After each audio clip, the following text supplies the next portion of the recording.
He appeared out of nowhere, slightly hunched and leaning on a cane, yet with a gaze so fierce it might as well have been carved from stone.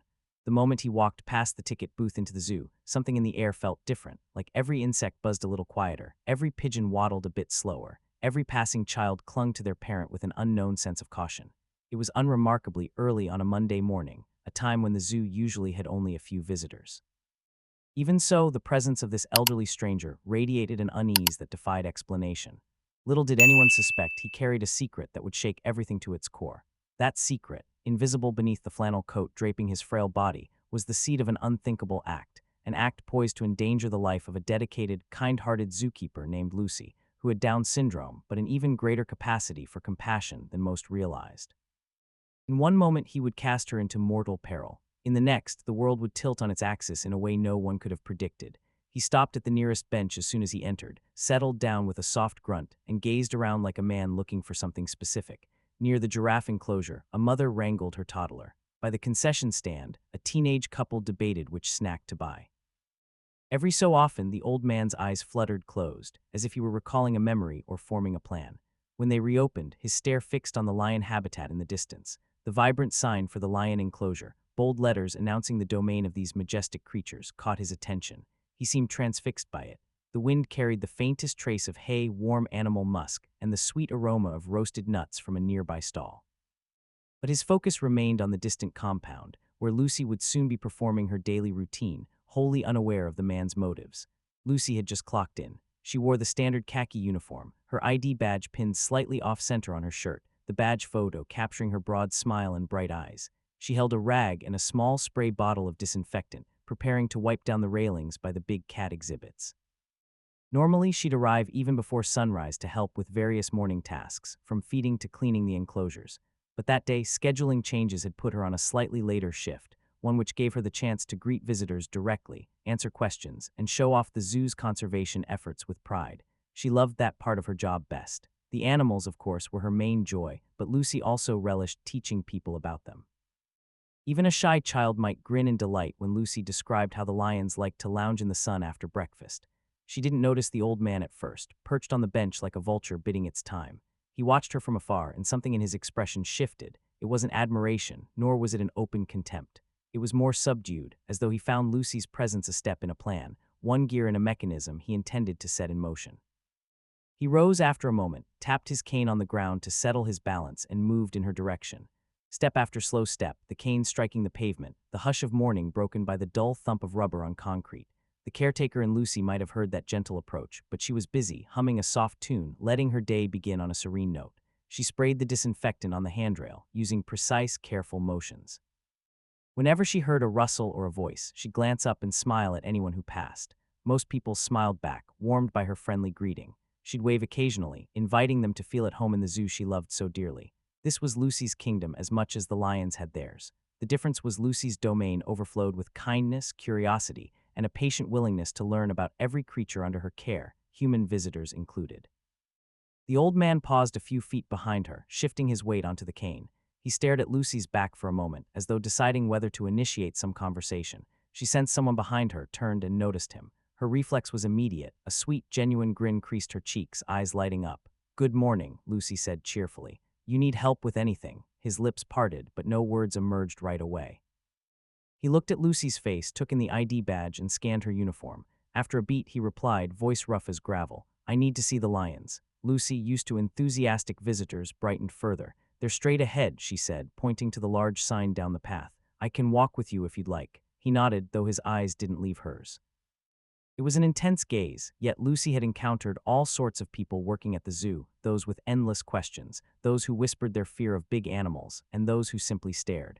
She found nothing immediately alarming in his stare, just a sort of intensity she couldn't name. She led him, casually wiping her hands on the disinfectant rag to dry them. As they walked, Lucy told him bits of trivia, how many lions they currently had, how the zoo was part of a conservation program, and how visitors could watch a short presentation if they came at the right feeding time. The old man's responses were minimal, an occasional grunt or nod, but Lucy forged ahead enthusiastically. She didn't need reciprocated excitement to share her own. As they approached the lion enclosure, Lucy paused near the educational signage that described each lion by name, age, and personality quirks. "See," Lucy pointed. "That's Artemis over there. She's really playful. And the big one is Caesar. He's the alpha of the pride." The old man nodded. He gripped the railing and leaned forward, looking down into the enclosure where a group of lions rested. The massive cats dozed in the sunlight, their sides rising and falling lazily with each breath. Lucy noticed that the old man's fingers tightened on the rail more than most visitors did. She chalked it up to his age. Perhaps he was just steadying himself. But something about the angle of his grip, the tension in his knuckles, sparked a fleeting worry in Lucy's mind. She brushed it away, focusing on the task at hand. "I can show you around the side if you want to see them from a better angle," she offered. His eyes flicked sideways to her, but he said nothing. Lucy fished the keys from her belt loop, thinking he might enjoy seeing the enclosure from a vantage point typically reserved for staff or authorized personnel during quiet hours. She often gave small behind-the-scenes glimpses if a visitor seemed particularly curious or had mobility issues, as the old man appeared to. "I'd like that," he finally said, voice softer now, almost as if a portion of him warmed to Lucy's compassion. She smiled again, guided him to a small gate labeled "Staff Only." Lucy slid the key in and pushed open the door. This led to a narrower walkway above the lion's den. It was carefully fenced off, and usually staff would stand there during feedings to have a clearer view of the animals. The old man looked around, absorbing every detail. Lucy walked a bit ahead, pointing out where the lions' dens were, describing how they stayed warm in winter, how they had a veterinarian on site.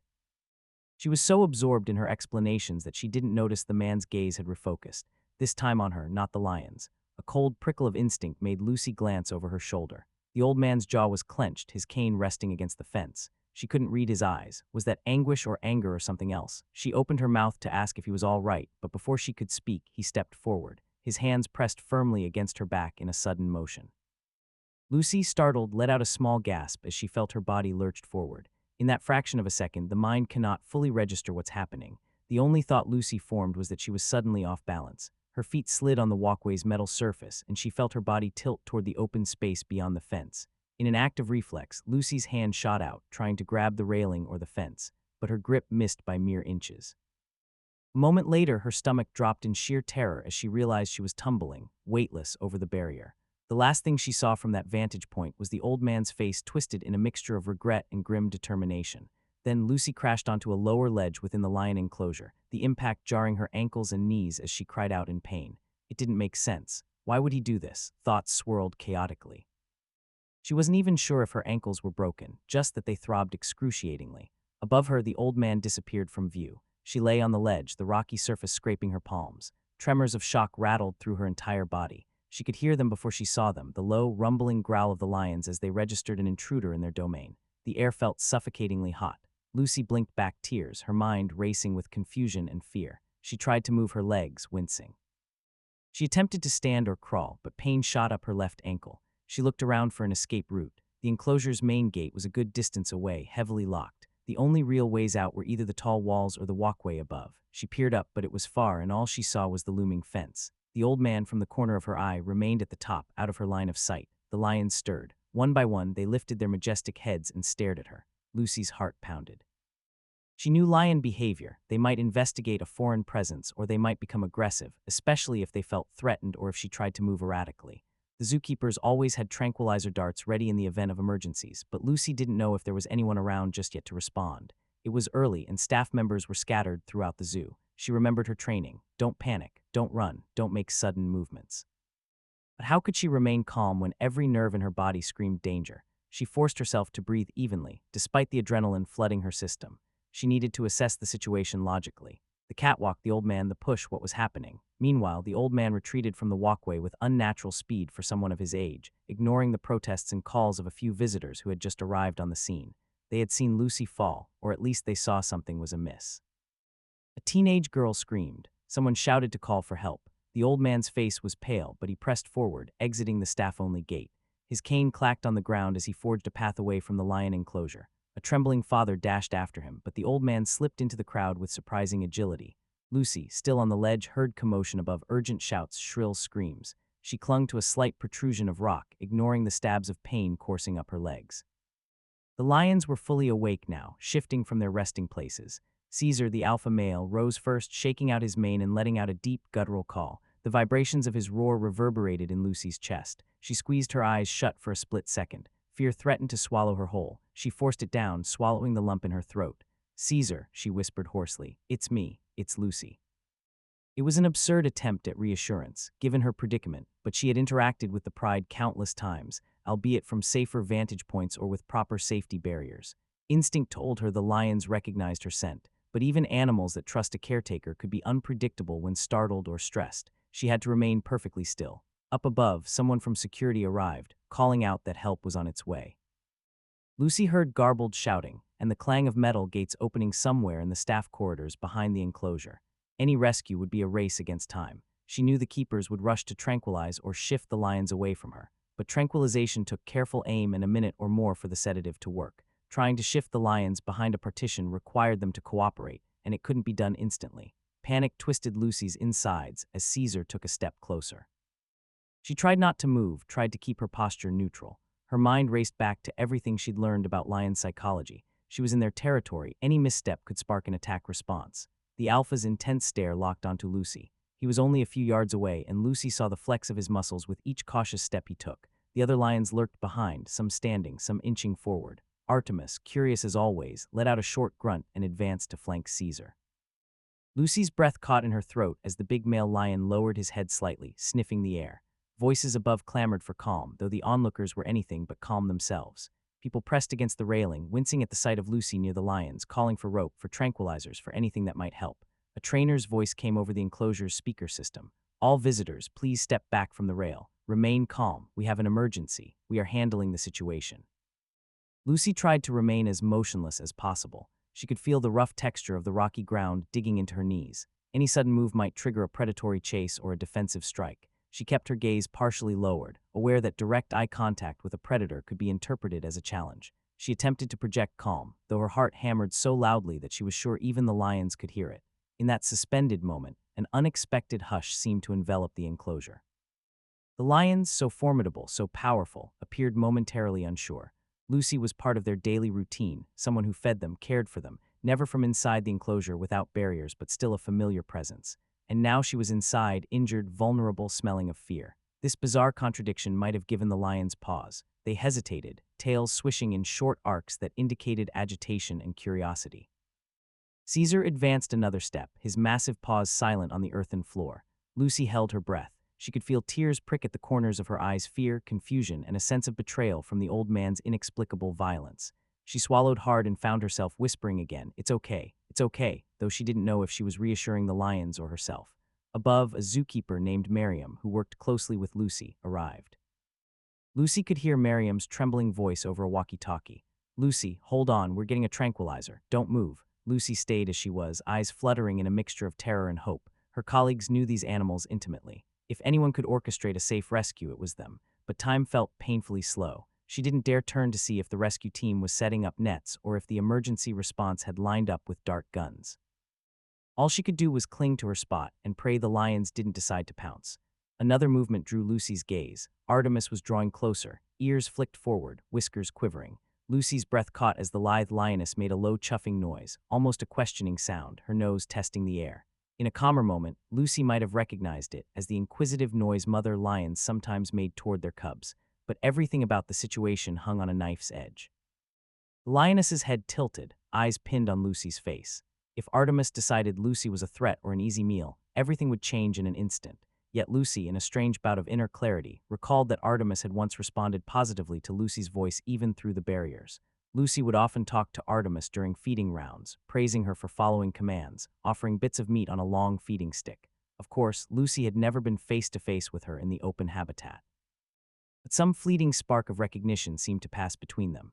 Lucy mustered the courage to murmur gently, "Artemis, hey girl, it's okay." The lioness paused, turned her head as if to better gauge Lucy's voice. For a moment, Lucy could almost believe that Artemis recognized her as the same caretaker from beyond the bars. Her posture neither fully aggressive nor fully relaxed, the lioness hovered in a middle ground, uncertain. Caesar, on the other hand, let out a guttural huff, shifting his stance. The rest of the pride looked on, tension in every sinew. At the fence above, Miriam shouted, "We have the darts, everyone stand by." A wave of instructions followed. Lucy could hear the metallic click as the gun was prepared. The plan was presumably to dart Caesar first, or the lion that posed the greatest immediate threat, but a single dart wouldn't instantly knock him out. Lucy braced for the possibility that the shot might provoke the pride. There was no perfect solution. Everything about this scenario was fraught with risk. The old man was nowhere to be seen now, having slipped away in the initial chaos. Security guards spread through the zoo, searching for him. Confusion abounded. Why did he target Lucy, of all people? Some visitors found the entire situation so horrifying they retreated from the enclosure area, as if frightened to watch the potential tragedy unfold. Others lingered, perhaps frozen by morbid curiosity or desperate concern for Lucy's safety. Lucy could feel sweat trickling down her forehead. The pain in her ankle was throbbing with increasing intensity, and she fought the urge to move it. She maintained her near-still position, one knee touching the ground, one hand braced against a rock. Artemis's golden eyes locked on hers for another moment. Then, without warning, Caesar let out a powerful roar that shattered the fragile quiet. It echoed off the enclosure walls, sending a jolt of primal fear through Lucy's body. She clenched her jaw, resisting the impulse to flinch. The sound of the dart gun followed an instant later, a sharp hiss. She couldn't see its trajectory, but she heard a lion's snarl. The pride scattered slightly. She looked up, heart pounding. Caesar had been hit in the shoulder by a tranquilizer dart. He whipped his head around, teeth bared, trying to grab at the dart with his jaws. His roar reverberated through Lucy's chest, the fury and confusion of a wild animal now triggered. Lucy's instincts screamed, danger. The pride might rally to their alpha. Artemis jumped back, tail lashing. The tension in the air escalated. Lucy remained pinned in place, shaking uncontrollably. The next few moments would be critical. Caesar's powerful muscles quivered as the tranquilizer began to circulate, but it would take time. If he decided to charge Lucy before the sedative dulled him, the consequence could be catastrophic. She braced herself, letting out a shaky breath. Another dart hissed through the air. She saw it strike Artemis in the flank. The lioness spun around, a vicious snarl escaping her throat. Lucy tried to keep her gaze from following the frantic movements of the pride. She had to focus on staying calm, or at least as calm as one could be in that impossible position. Up above, Miriam and the other staff yelled instructions at each other. Someone was calling Lucy's name over a loudspeaker, urging her not to move, ensuring her that they would be lowering a rope or a small lift soon. Dazed, Lucy just nodded faintly. She was too petrified to speak aloud now, worried any sudden noise might draw unwanted attention from the lions. Another lion, Shumba, took a tentative step forward, sniffing the air. Lucy's mouth felt dry as dust. If more tranquilizer darts were fired in quick succession, they might enrage the lions. But if no action was taken, the animals could close in on Lucy at any second. The keepers had to risk it. A third dart whizzed by, hitting Shumba in the shoulder. The lion roared, startled, and spun to face the walkway. Lucy watched, wide-eyed, as the sedation process began to take effect on Caesar first. He shook his massive head, as if trying to rid himself of a buzzing insect, but his movements soon grew unsteady. Slowly, almost reluctantly, he collapsed onto his side with a huff. Artemis was still up, packing, but her steps grew increasingly wobbly. Shumba's roar tapered off into a heavy grunt as he blinked, disoriented. Lucy realized this might be her only window of opportunity. With the lions reeling from the tranquilizer, the keepers would try to extract her quickly.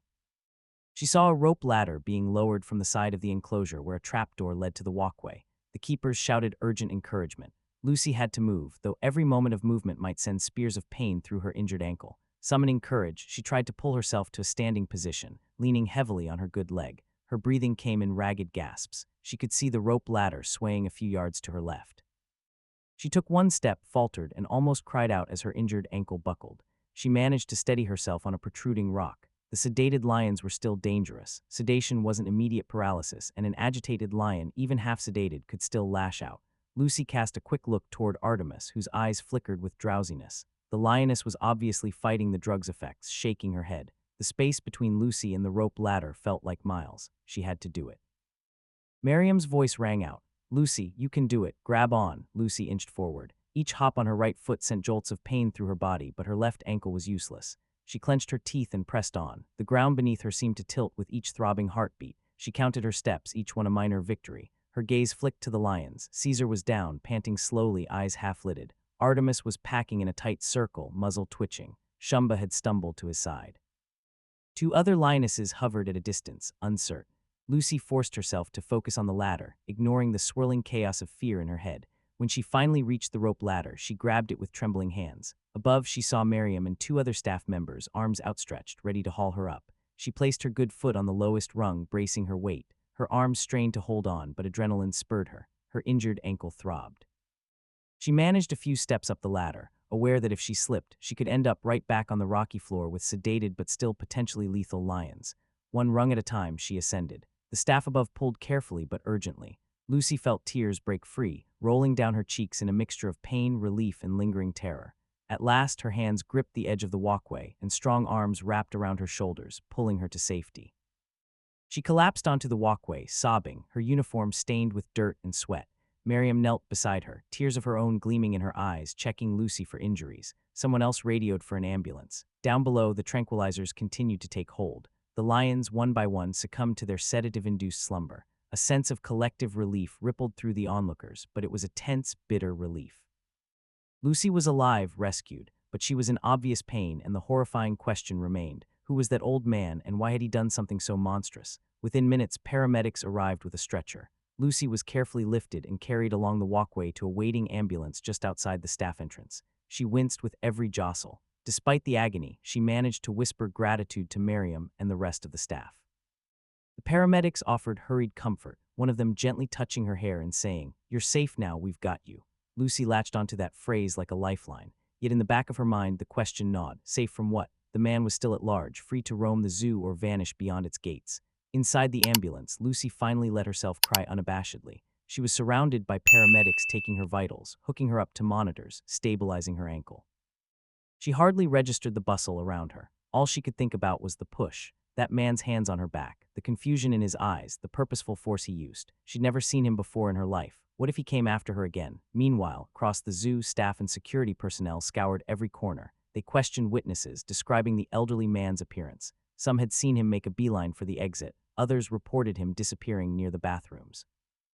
No one had a name, no one knew where he'd gone. The police were on their way, searching the nearby streets. The general public was ushered out of the zoo, given partial refunds and coupons for future visits, but no consolation could erase the trauma they had witnessed. Lucy's supervisor met the ambulance before it sped away, patting Lucy's hand gently. "We'll find him," she promised. Lucy nodded, trying to believe those words. Then the doors slammed shut, and the ambulance rushed her toward the hospital. Though Lucy's face was pale and her eyes bloodshot from crying, she maintained a glimmer of determination beneath the shock.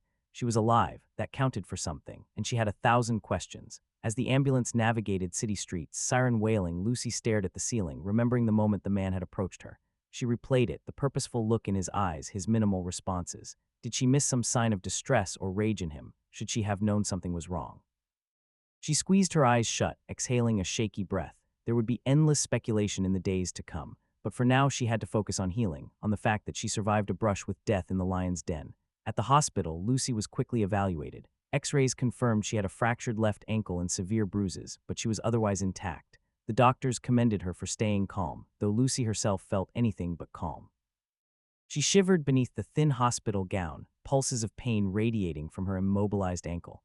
Nurses scurried in and out, administering pain medication, checking her vitals. She kept reliving the push, the moment gravity took over, the moment she realized someone intended to harm her. Detectives arrived later in the day to take her statement. Lucy's hospital room was small and bright, the fluorescent lighting casting sharp angles across the floor. She recounted everything she could remember. The old man's face, his voice, how he walked with a cane. The detective asked for any detail, no matter how trivial. Lucy struggled to recall if she had seen a particular ring on his hand or if he had tattoos on his arms, but her memory was a panicked blur. She described his approximate height, his rough voice, his eyes. The detective nodded, jotting notes, saying they had some security footage of him entering the zoo. They were checking exterior cameras to see if they could trace him leaving. Lucy clung to a shred of hope that he would be caught. Still, no one could explain why he did it. The day wore on, and Lucy drifted in and out of exhausted slumber, haunted by nightmares of lions circling her. Each time she awoke with a gasp, the room's silent hum reminded her she was in the hospital. Her coworker and friend Miriam visited that evening, offering tearful hugs and updates from the zoo. The lions were all fine, tested by the on-site vet to ensure no adverse reactions to the tranquilizers.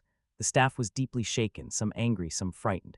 Miriam's voice trembled as she told Lucy, "We miss you, but don't worry, we're all going to do everything we can to find that man." Lucy thanked her, voice raw, and apologized for scaring everyone. Miriam shook her head, eyes watering. "You didn't do anything wrong," she insisted. "We'll get to the bottom of this. You just heal." In the corridors outside Lucy's room, the detectives conferred with the hospital's security. The city police had circulated the old man's description. Tips trickled in, but nothing concrete. One tip reported a disheveled elderly man walking aimlessly around the neighborhood by the bus station.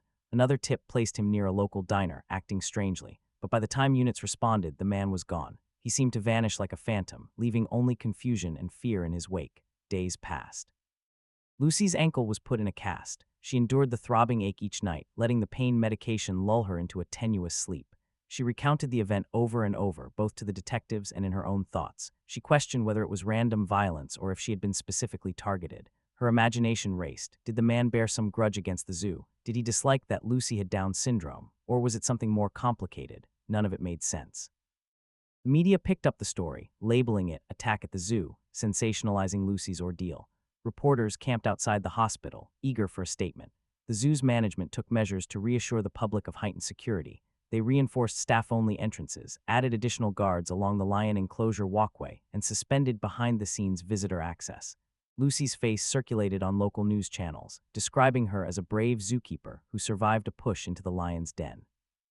She felt a mixture of embarrassment and frustration at the coverage. Attention was never her goal. All she wanted was to care for the animals and educate visitors. One afternoon, nearly a week after the incident, Lucy was propped up against pillows in her hospital bed, flipping through a magazine idly. She wasn't reading so much as looking at the pictures, trying to distract herself. A gentle knock at the door preceded the entry of an older woman, one Lucy recognized as Mary Lockwood, an administrator from the zoo.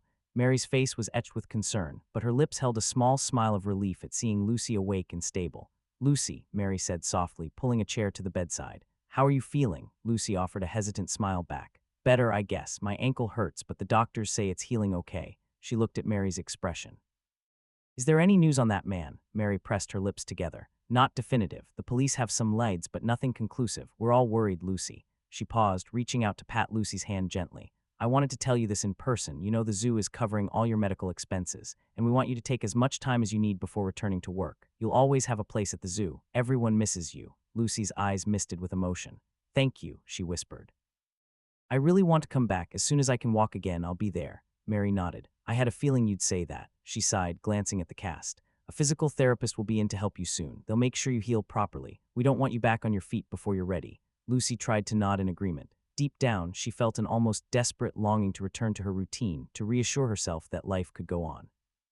The hospital felt claustrophobic, a constant reminder of her trauma. If she could just step foot in the lion enclosure walkway again, safely from the staff side, maybe she could process what happened. But that day was still far off. A few more days crawled by. Lucy's injuries improved, and the doctors discussed releasing her soon under the condition she continue outpatient therapy. She accepted the news with relief. Anything was better than the sterile hospital environment. Miriam visited once again, bringing a stack of homemade get-well cards from the zoo staff and from local children who had seen the news story. Lucy's heart warmed at the drawings of lions with hearts around them and messages like "Be brave" or "We love Lucy." Each sweet gesture reminded Lucy of the kindness she'd experienced throughout her life, from her family, from her teachers, from her coworkers. Having Down syndrome had never stopped Lucy from pursuing her dreams. She'd faced challenges, yes, but also found allies. This outpouring of support renewed her determination. She wouldn't let one cruel act define her or make her fearful. She resolved to keep going, keep loving her job and her lions. And yet, a small knot of worry remained in her chest. Who was that man, and would he come after her again? On the day Lucy was finally discharged, a nurse wheeled her to the hospital lobby. Miriam was there to pick her up, wearing a gentle smile. Lucy's cast made walking cumbersome, so she used crutches. She looked forward to the quiet of her own home. The swirling thoughts in her head might calm once she got into familiar surroundings. As they exited the hospital, Lucy paused, glancing around warily, half expecting that terrifying figure with the cane to be lurking somewhere. But she only saw normal city traffic, people bustling by. Miriam drove Lucy to her small apartment, then helped her get settled. Lucy's parents lived in another state but had been in constant contact, calling daily. Her father planned to arrive the following week to help Lucy for a bit. Miriam stocked Lucy's fridge with easy-to-reheat meals. Before leaving, she handed Lucy a slip of paper with her phone number, in case you need anything, though Lucy already had her friend's contact. Miriam's eyes shone with concern. "You promise you'll call if you need help?" Lucy nodded. "I promise." Alone in her apartment, Lucy let out a slow breath, letting the comforting familiarity of her living space wash over her. Her small sofa, her neatly arranged shelves of zoo memorabilia, pictures of her family and coworkers. She noticed a framed photo of herself at the lion enclosure from the year before, smiling broadly with Miriam at her side. The memory of that safe, joyful moment contrasted painfully with what had happened. She tried to push the negative thoughts away, focusing on the fact that she was safe now, physically at least. The next few days were filled with the routine of healing. Lucy practiced her assigned exercises, elevated her ankle to reduce swelling, and watched nature documentaries to keep her mind occupied. She'd watch footage of lions in the wild, a bittersweet ache stirring in her chest whenever she saw a scene reminiscent of her beloved big cats at the zoo. She'd flicked the TV off, sadness tugging at her. Yet her determination to return to work never wavered. Soon enough, Lucy's father arrived. He was a gentle man with gray streaks in his hair that matched Lucy's eyes in color. He embraced her carefully, mindful of her cast, tears shining in his own eyes as he saw the bruises on her arms. "My sweet girl," he murmured, "you've been through so much." Lucy, trying to keep up her usual optimism, forced a reassuring smile. "I'm okay, Dad, it's just my ankle." Still, he fussed over her, cooking, cleaning, making sure she took her medication. Lucy appreciated it, though sometimes she felt smothered. She wanted to stand on her own, even if that meant standing on crutches. Meanwhile, he connected with the detectives, pressuring them for updates. They had little more to offer. The old man hadn't been caught, though they had security footage of him leaving the zoo, heading north on foot. Nobody recognized him. Lucy's father became incensed, but the detective calmly reminded him that these investigations took time. They were reaching out to homeless shelters, local clinics, trying to see if anyone matched the suspect's description. Then, about 2 weeks after Lucy's hospital discharge, something unexpected happened. Lucy was propped on her couch, watching an old sitcom rerun while her father prepared dinner. Her phone buzzed with a call from an unknown number. She hesitated a moment, then answered, voice cautious. "Hello." There was silence on the other end, followed by a soft, ragged breath. "Lucy." The voice was shaky, barely above a whisper. "Yes." Lucy's heart fluttered. "Who is this?" A pause. She thought the call might have dropped. Then the voice came again. I don't know if I should say." Lucy gripped the phone tighter. She recognized a trembling vulnerability in the caller's tone. "If you know me, please talk to me," she urged gently. "I saw what happened to you," the voice said, cracking slightly. "At the zoo. Another pause. "I might know something about the man who hurt you." Lucy's pulse quickened. She glanced toward the kitchen to see if her father could hear, but he was busy stirring a pot. "Please," she whispered into the phone, "tell me what you know. The police need information." A shaky exhale came through the speaker. "He's my father." Lucy's eyes widened, her thoughts tangling. She kept her voice low. "Your father, the old man who pushed me." "His name is Joseph," the caller said. "I don't know how he found you or why he did this. He's been missing from our family for months." The voice sounded anguished. "He disappeared after my mother died. We've all been searching for him. I never thought he could hurt anyone, especially like that." Lucy's mind reeled. Joseph, she had a name. "Do you know where he might be?" she asked. "No," the caller replied, voice heavy with despair. "I got your number from an article about you online." They stopped, choking back a sob. "I need to understand why he did this. He used to be so gentle. He taught Sunday school. He rescued stray cats, for heaven's sake. I can't make sense of it." Lucy's heart panged with empathy despite everything. "I'm so sorry," she said. I don't hate him, I'm just confused. I'm still scared. He could hurt someone else." The caller's breath rattled on the line. "I wish I could offer more. I wanted you to know he wasn't always this way. Something broke in him, but I'll try to find out more, then I'll call you back." Lucy heard a soft click as the call ended. She stared at her phone, a surge of complicated emotions filling her. Confusion, pity, anger, fear. Joseph had a family, people who missed him, but apparently something in him had snapped. She clutched the phone, taking slow, measured breaths. Her father noticed her expression and hurried over. "Everything okay?" She relayed the call's contents. Her father frowned deeply. "We should tell the detective. This is important." Lucy nodded. "I know, she trailed off, thinking about the tremor in the caller's voice, the heartbreak of losing a father to some mental unraveling.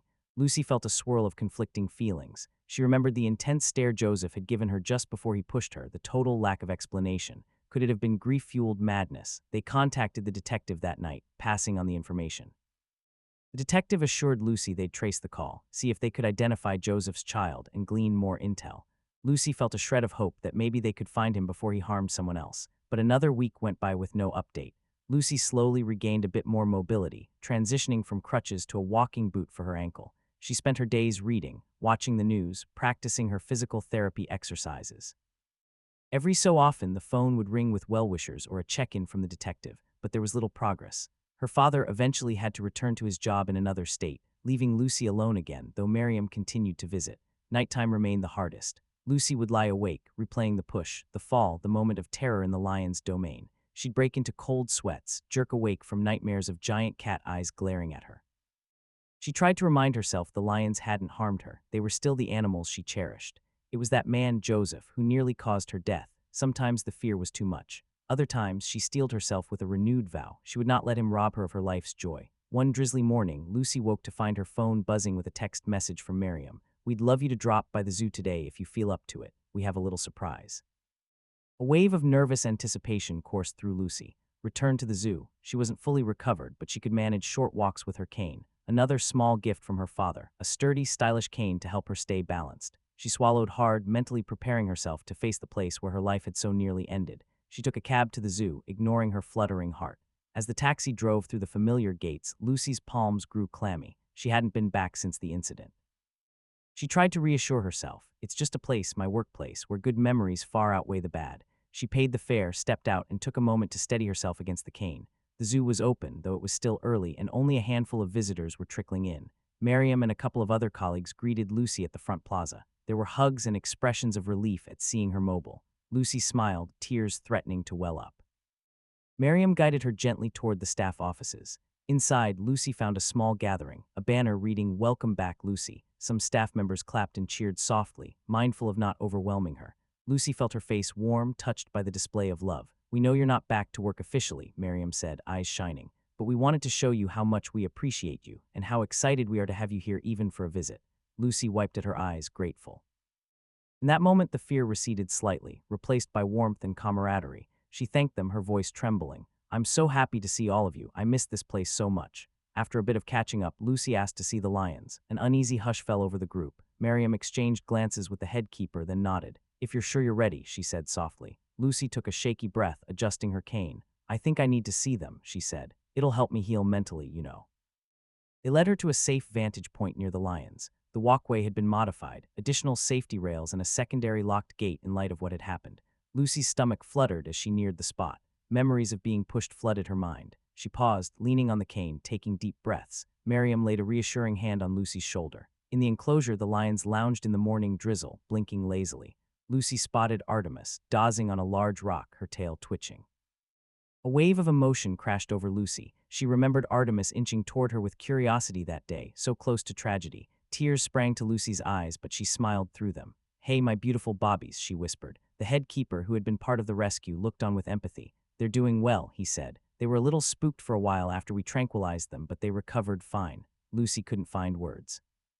She just gazed at the lions, heart pounding, overwhelmed by relief and sorrow and gratitude all at once. In the distance, Caesar shook the dampness from his mane and lazily stood up to stretch. Lucy shivered at the memory of his powerful roar. Yet seeing him content, alive, healthy, reminded her of why she loved this job, why she had devoted herself to animal care and conservation. They spent a few quiet minutes there, letting Lucy process. Then Miriam led her around to other exhibits, so Lucy could greet her favorite giraffe, see the new baby otters, and chat with the parrot that used to mimic her name. Each exhibit felt like reuniting with old friends, each step reminding Lucy of her regained sense of belonging. Eventually, they circled back to the staff room where Lucy needed to sit. Her ankle ached from the extended walk. Over a cup of tea, she shared with Miriam and the head keeper the strange call she'd received from Joseph's child. They listened with concerned expressions. "We can only hope the detectives find him," Miriam said. "But no matter what, we're here to support you." Lucy nodded, appreciating their solidarity. Despite the uneasy knowledge that Joseph was still at large, she felt a renewed sense of purpose. The zoo was her home away from home, and she wasn't about to abandon it. Fear, though potent, would not be her undoing. Late that afternoon, Miriam walked Lucy out to the entrance to catch a cab home. The sky was still overcast, droplets painting the ground in dark patches. Lucy turned to Miriam. "Thank you for today, I really needed it." Miriam squeezed Lucy's hand. "Anytime," she replied softly. "And hey, once you're cleared by your doctor, your position is waiting. The animals will be thrilled to see you." Lucy's smile held a new steadiness. "I'll be back soon." The two friends parted, and Lucy settled into the taxi. As it pulled away from the zoo gates, she noticed a figure standing by the side of the road, a tall figure in a heavy coat with silver hair. Her heart lurched painfully in her chest. For a heartbeat, she thought it might be Joseph. But when the taxi drew closer, she saw that the figure was younger and had a different build, likely just a random visitor leaving for the day. She exhaled, scolding herself for the paranoia, but the tension in her muscles remained. Time marched on, and Lucy worked hard at her rehabilitation. Weeks became a month, then a month and a half. The police still hadn't located Joseph. The lead detective occasionally called with small updates, possible sightings that went nowhere. Lucy felt increasingly resigned to the possibility he might never be found. Some nights, she contemplated the complexity of human nature, how grief or mental illness could warp a gentle person into someone capable of heinous acts. She wondered if Joseph felt remorse. She wondered if the push was somehow symbolic to him, or if it was just a random explosion of violence. At last, Lucy's doctor cleared her for light duty at work, provided she wore the walking boot and limited her hours at first. With cautious excitement, Lucy prepared for her first official day back. She planned out her uniform, pinned on her ID badge, practiced walking around her apartment to make sure she could handle the distances required. Despite lingering anxiety, she was determined to reclaim her place.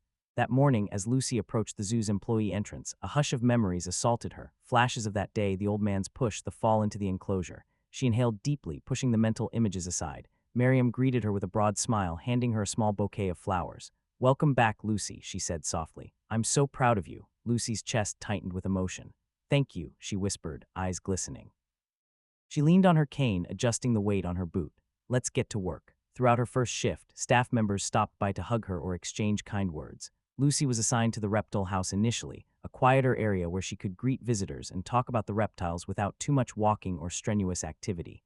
At first, Lucy felt a twinge of disappointment. She longed to see the lions again, but she understood why management was easing her in slowly. She smiled through her shift, answering visitor questions about snakes and tortoises, feeling the routine of her old life returning bit by bit. When the day ended, Lucy felt both exhausted and triumphant. She'd taken the first step toward normalcy. She repeated that pattern for a week, each day building stamina, greeting visitors, occasionally venturing to nearby exhibits with Miriam's help. Slowly, the sense of dread that had shadowed her began to diminish. Yet every so often, she'd catch herself scanning the crowds for a sign of Joseph. The question of his whereabouts loomed, never fully letting her relax. On her second week back, Lucy found the courage to request a quick check-in with the lions. The head keeper agreed on the condition that Lucy didn't overexert herself. So during a lull, Lucy and Miriam strolled over. She stood behind a reinforced barrier, watching the pride sun themselves. Caesar caught sight of her and let out a soft chuff, as if acknowledging her presence. Lucy smiled, tears welling. In her mind, she thanked him for not harming her that terrible day. The experience had left a lasting scar, but she still loved these animals fiercely. "I'm glad you're not afraid of them," Miriam murmured, noticing Lucy's expression. Lucy nodded, her gaze never leaving Caesar. "They're my family, too. None of this was their fault." She inhaled, letting the midday sun warm her face. For the first time in weeks, she felt a true sense of peace, if only for a moment. But that same afternoon, a call came to Lucy's phone from the unknown number again. She was on her lunch break, sipping tea, when she saw the incoming call. Heart pounding, she stepped away from the staff lounge and answered. "Hello," the same shaky voice responded. "Lucy, it's me. I found him, my father." Lucy's hand tightened around the phone. "Where is he?" "In the old part of town," the caller said, voice unsteady. "He's not well. He keeps raving about the zoo, about something he had to do. I don't understand. He's sick. I'm scared for him, but also scared he'll hurt someone else. I've tried to get him to go to a hospital, but he refuses." Lucy's heart hammered. She thought quickly. "You need to call the police," she urged. The voice cracked. "I did, but he fled before they arrived. It's like he senses them coming. He wanders the streets, talking to himself about paying debts or righting wrongs. Sometimes he mentions a name, Winnie or Winifred. I don't know. My mother's name was Winnie. I have no idea who that is." Lucy's mind raced. Winnie, could it be a reference to an animal? Winnie sounded like a name someone might give to a pet, or maybe it was a person from Joseph's past. She had no way of knowing. "I'm so sorry," Lucy said softly. "I wish I could help." The caller released a trembling sigh. "You've already helped by listening. I needed you to know he's out there and he's obsessed with the zoo somehow. Please be careful." Lucy shuddered. "I'll let the detective know right away. Thank you for telling me." They exchanged a few more words. The caller apologized repeatedly for the harm Joseph had caused. Lucy insisted she didn't blame them, only wanted Joseph to get help and face consequences. Then the line went dead. Lucy stared at her phone, dread coiling in her stomach. An obsession with the zoo. That couldn't be good. She quickly dialed the detective, gave them the updated information. They promised to intensify the search. Lucy spent the rest of the day in a fog of anxiety. Joseph was mentally unstable, wandering the streets, possibly looking for a chance to return to the zoo. She watched every stranger's face a little too closely, suspicious of any older man who even remotely matched his description. By the end of her shift, she felt frayed. Miriam urged her to go home early and rest, which Lucy agreed to.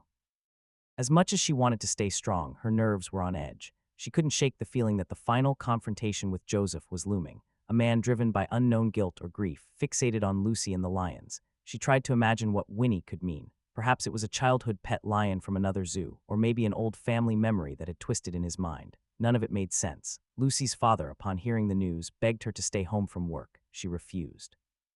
She wasn't going to let fear push her into hiding. The zoo had doubled security since the incident. She felt marginally safe there, among friends and colleagues who cared for her. Besides, the detective said they were doing everything possible. Still, Lucy found herself waking in the middle of the night, drenched in sweat, convinced she heard someone outside her window. A week after the second call, Lucy walked into the zoo early. She wanted to greet the reptiles before visitors arrived.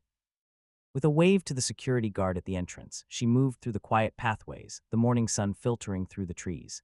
She paused near the lion enclosure, the place that still felt like a nexus of her trauma and her hope. She peered inside, seeing Caesar and Artemis stirring awake. For a brief moment, she found solace in the routine beauty of the animals greeting a new day. Then a figure stepped from behind a nearby service building, a figure wearing a rumpled coat, leaning on a cane.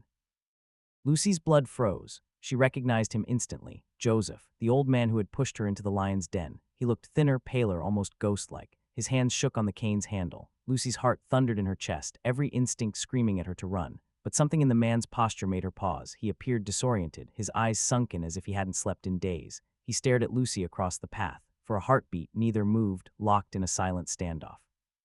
Lucy's knees threatened to buckle from terror. She remembered the violent push, the fall into the lion's realm. The man's eyes flickered with recognition and something else. Maybe sorrow, maybe regret. Lucy's rational mind told her to call for security, to flee, but she couldn't quite move, as though her body refused to respond. Joseph took a hesitant step forward, then another, his cane tapping the ground. Lucy forced her voice to work. Stay back.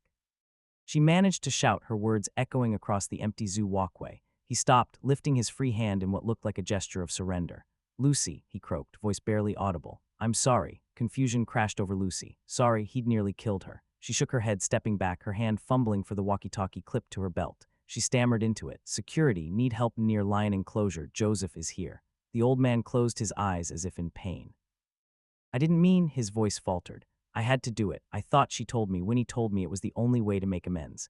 His eyes opened again, shining with desperation. I was wrong. I see that now. Lucy's mind spun, trying to piece together his words. Winnie told him. Who was Winnie? Her adrenaline spiked as she heard approaching footsteps, likely zoo security responding to her call. She spotted two uniformed officers rushing down the path. Joseph stiffened.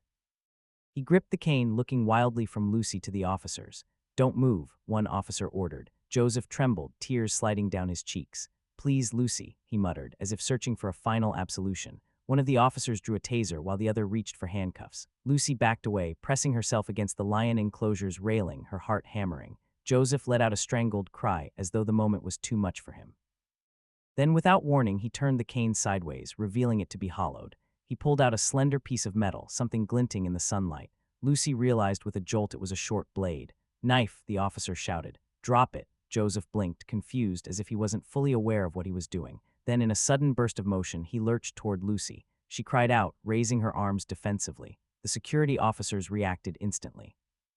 A sharp crack reverberated as one of them fired the taser. Electricity snapped through the air, striking Joseph in the torso. He convulsed, the blade dropping from his hand, clattering on the concrete. He crumpled to the ground, trembling uncontrollably from the stun.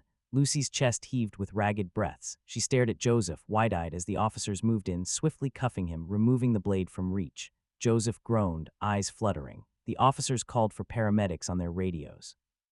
Lucy leaned heavily on her cane, tears burning her eyes. It was over. Joseph was on the ground, subdued, but the shock of it shook her to the core. Within minutes, more zoo security and paramedics arrived. They checked Joseph's vital signs, ensuring the taser deployment hadn't caused serious harm. He murmured incoherently, tears streaming down his lined cheeks.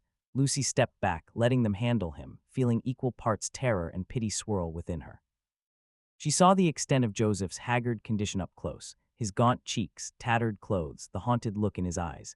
This was a man consumed by some internal torment, not the calm retiree who had once rescued stray cats. The police arrived soon after, placing Joseph under arrest for assault, attempted murder, and various other charges.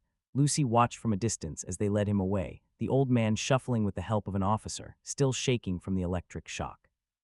He glanced over his shoulder at Lucy, lips quivering as though trying to say something. She looked away, tears sliding down her cheeks. She couldn't bear to read the anguish in his stare. As the police van pulled out of the zoo's parking lot, Lucy felt an overwhelming sense of relief, sorrow, and exhaustion. Miriam appeared at her side, gently rubbing her back. It's over, she whispered, though Lucy wasn't entirely sure. A wave of dizziness overtook her, and Miriam guided her to a nearby bench.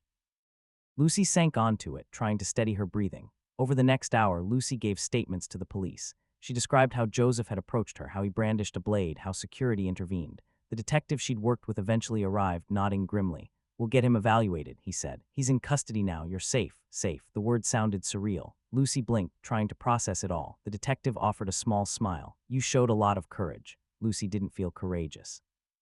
She felt drained, uncertain whether Joseph's arrest truly ended the haunting sense of betrayal. She managed to nod, hugging herself protectively. In the days that followed, the story broke in the news once again. The suspect in the zoo attack had been captured.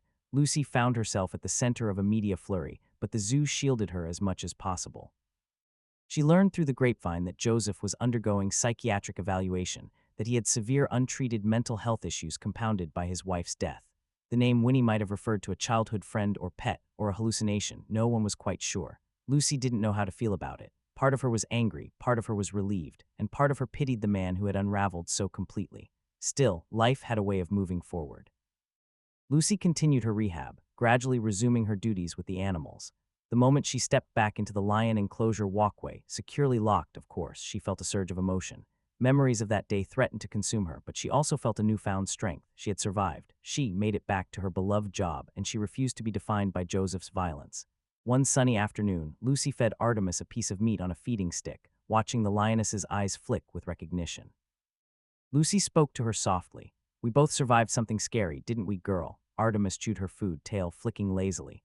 Lucy's heart lifted, a quiet, resilient joy blossoming in her chest. She had come full circle, returning to the place of her trauma, forging it into a site of healing. That evening, before leaving the zoo, Lucy paused at the lion enclosure's railing, leaning on her cane. The sun painted the horizon in vibrant shades. She watched Caesar and the others settle down for the night. In the hush of twilight, she found the courage to release some of the anger she'd been holding.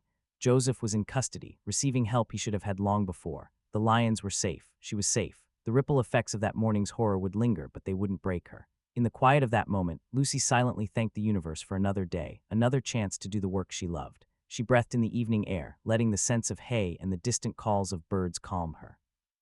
Then she turned and walked away, determined to continue forging a life defined not by fear, but by the empathy and kindness that had always guided her. Now, Lucy's story can be your spark. Do not let trauma, fear, or regret hold you back from reclaiming what matters to you. If Lucy's resilience resonates with you, take action in your own life. Reach out, find community, and keep moving forward, no matter how daunting the path may seem. If you found this story meaningful, come visit my YouTube channel. I share more stories, insights, and moments of real-life courage that deserve to be heard. Let's keep standing up for what's right together.